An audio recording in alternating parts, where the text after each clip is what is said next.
प्रथम हिंदू मानकर गुरु को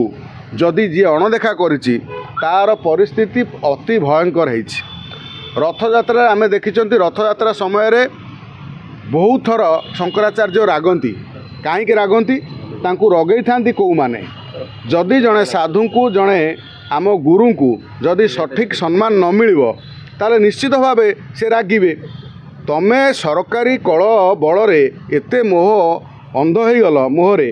जे जी गुरु जी आम जो जगन्नाथ मंदिर जो जगन्नाथ जहाँकर जो ओडिया मानकर जोठी गुरु रोचंती आम मठ आम पुरी रे तांकू जदि शंकराचार्य को अणदेखा करा जाए तांकू जदि सम्मान यथाविधि सम्मान न मिले ता निश्चित भाव अभिशाप पड़ा। वर्तमान सरकार रे जदि एभली पूर्व सरकार जो भली शंकराचार्य को सम्मान मिलु नथिला जदि वर्तमान सरकार से भली ढांचा आपणती